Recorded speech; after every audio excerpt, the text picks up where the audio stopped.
Nike just released a brand new commercial featuring Caitlin Clark and her new Kobe shoe that she released today. And I saw this commercial yesterday on social media. I thought it was so cool. There's a shot when she's in the locker room and she opens her eye and it like turns into what looks like a snake eye, but when you zoom in, it's actually the Kobe logo. A multi-billion-dollar corporation, a global titan of industry with some of the most advanced server infrastructure on the planet, was brought to its knees. Not by a cyber attack, not by a system failure, but by a 23-year-old basketball player from Iowa. When Nike dropped Caitlin Clark's Girl Dad Kobe player exclusive shoe, their website didn't just slow down, it fractured under the sheer weight of demand. This wasn't a product launch, it was a digital earthquake, and the aftershocks exposed a simmering rivalry, a secret deal, and a corporate giant being forced to admit it had been betting on the wrong queen all along. Nike finally delivers Caitlin Clark PE. Is this the first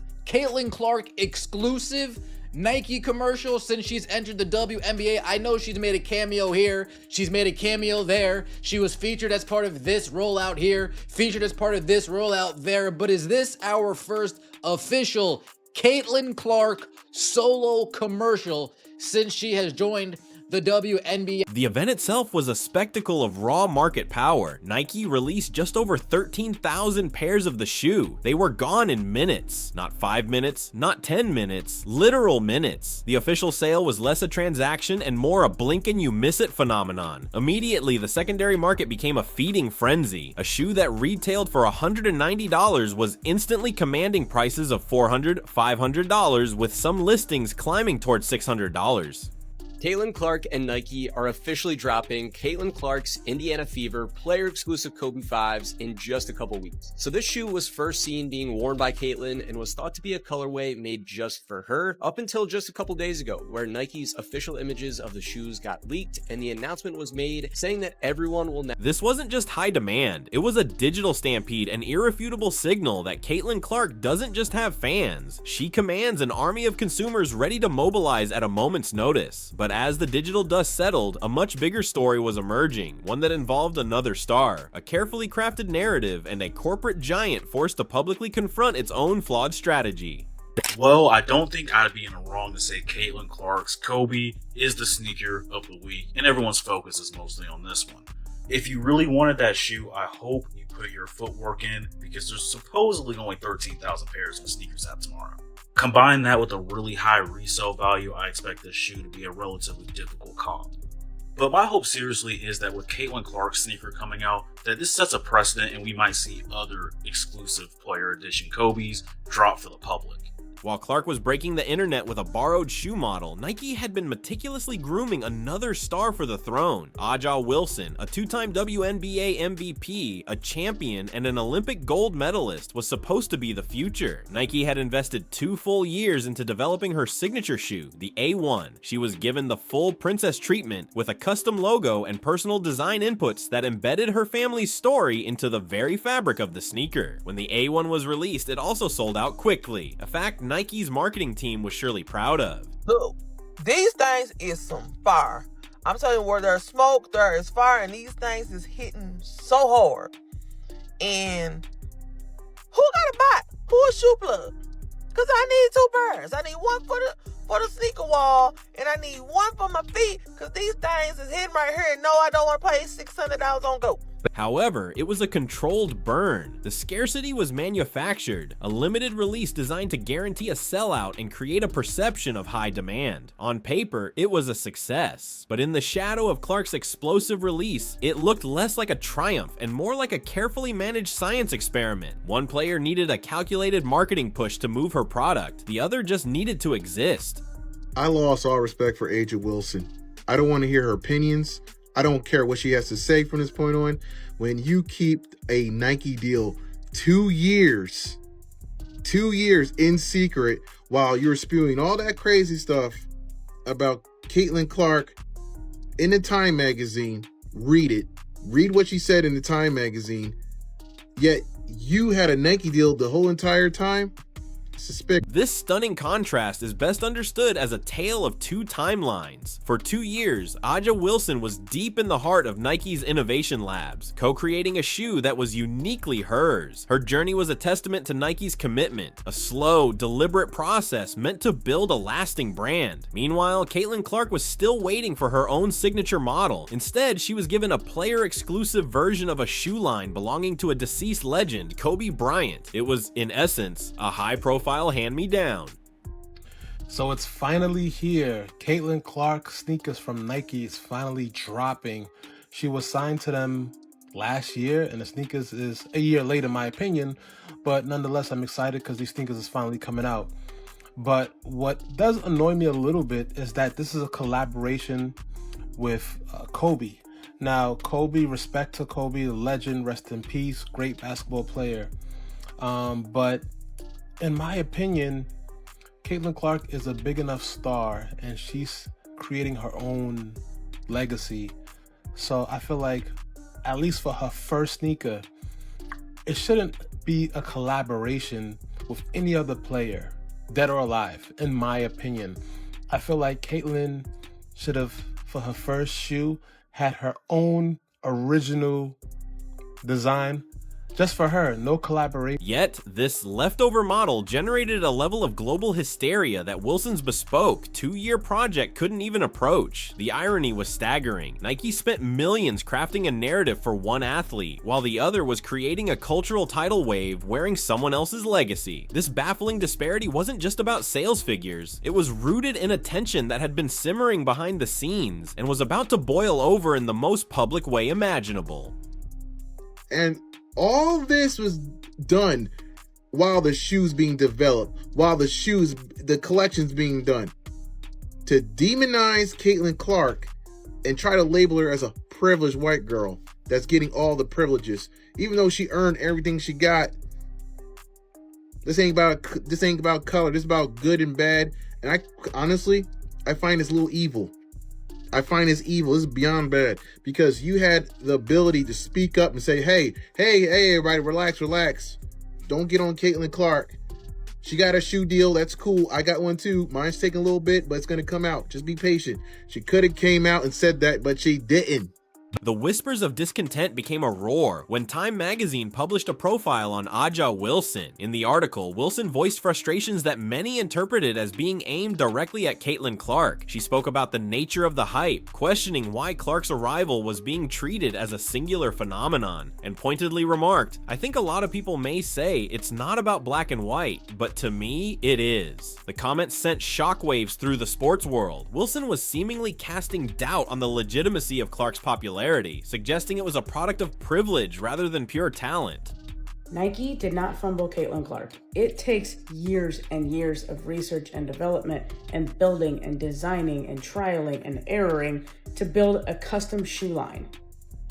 Caitlin Clark has played in only Kobe 5s and Kobe 6s almost exclusively for like the last 3 or 4 years.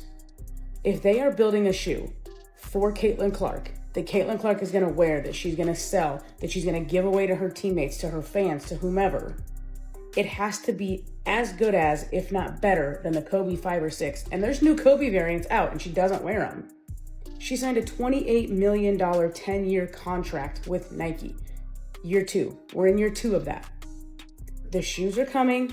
They have to design them. It takes several years for this to happen. We're not just doing a colorway like Paige Beckers did. The battle was no longer confined to the court or sneaker forums. It was now a public debate about recognition, respect, and race. But what the public didn't know was that while Wilson was questioning the system, she was secretly one of its biggest beneficiaries. And that secret was about to blow the entire narrative wide open. The bombshell dropped shortly after. It was revealed that while Aja Wilson was making those critical comments, she was already deep into a massive multi-million-dollar signature shoe deal with Nike. The very company at the center of the sports media ecosystem was secretly betting its future on her. Your stock price since 2021, it is down nearly 60%.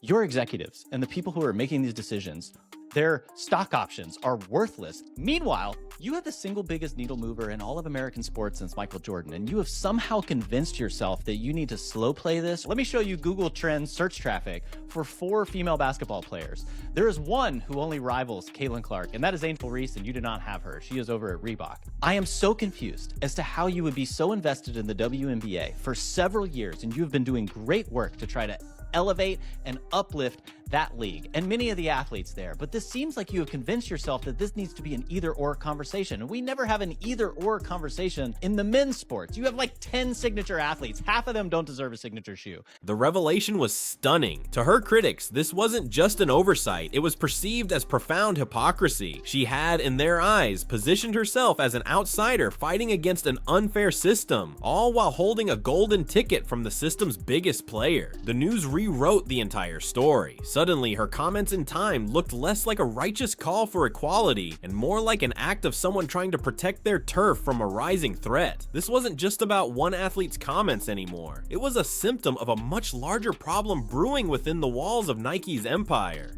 But I just felt like across the board, this commercial was a 10 for 10. And a lot of people have been getting on Nike because they don't feel like they have been promoting Caitlin as much as they should. But I will say we have to give credit where credit is due. I feel like in the past month or so, they had been tweeting about Caitlin more. And then obviously with the shoe release, they made this super sick commercial to promote it. And of course, just today, Caitlin Clark's new Kobe PE shoe sold out in less than a minute. And I saw so many tweets about this, so many people who were so sad that they missed out on this shoe. I saw that there was this one Dick's store and people were lined up around the corner, like camping out, trying to get the shoe. While its star athletes were engaged in a public and private war for attention, the Nike empire itself was showing deep cracks. The company's stock price had been in a punishing slide, hitting a 5-year low. Investors were losing confidence, and the brand that once seemed untouchable was suddenly looking vulnerable. The internal turmoil burst into public view when Jordan Rodgers, a former Nike basketball marketing director, went on the record to openly shame his old company. I find it's very deplorable to me. I find it's very deplorable that you allow Caitlin Clark to get crapped on that whole entire time and even speak up. And on top of that, Nike's a bunch of a-holes too, because they didn't speak up and defend Caitlin Clark or speak up and say, hey, we got Aja's shoe coming. We got Aja's shoe coming. Just got to be patient. Caitlin Clark's going to get hers too. I don't understand the tactics here. All you're causing controversy that didn't have to be there. You're calling division where it didn't have to be there. You're calling racial, issues where it didn't have to be there. He accused them of completely fumbling the Caitlin Clark opportunity, calling their slow-footed approach a massive strategic failure. Having a former insider publicly confirm that Nike was asleep at the wheel was a humiliating blow. It validated what everyone on the outside could see. Nike was so invested in making Aja Wilson happen that they failed to recognize the actual organic phenomenon standing right in front of them. Their fixation on a manufactured narrative was costing them market share, stock value, and credibility. You finally put her in a Super Bowl campaign with 9 other women, and all respect to them, but none of them are moving the needle quite like she is. Your tagline in that was "You can't win, so win."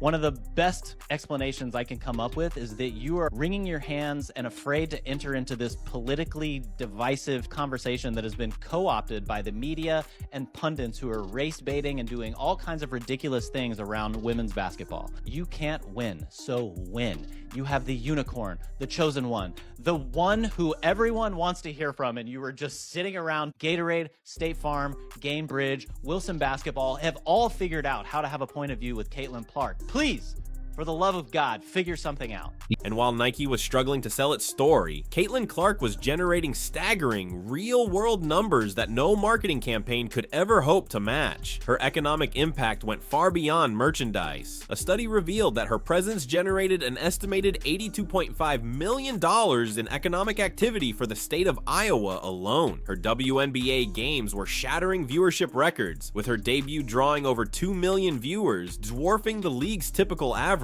Arenas were selling out on the road, with ticket prices soaring in every city she visited. Also heard that Nike stocked about 14,000 of these, and that is an unconfirmed report, but they sold out in less than a minute. If that's any indication of what a Caitlin Clark signature shoe will do, I think Nike better continue to get on it and get ready to launch this brand for Little girls and boys across the country weren't just buying her jersey, they were wearing it like a superhero's cape. This was the Caitlin Clark effect, a tangible, measurable force of nature that transcended basketball. The numbers didn't lie, and they painted a picture that was impossible for Nike to ignore any longer. This wasn't a player you slow play. This was a player you build your entire brand around. Right? Nike released the shoe this morning for $190. That was the going rate for the signature sneaker. Now, I'm here to tell you, as you guys can see right here on Google, just type in Caitlin Clark Kobe 5. StockX, currently right now, they're going for $345. On GOAT, they're going for $386. And Flight Club, you're looking at $375. Must mind you, these sneakers was just released a few hours ago. These sneakers were retail for $190.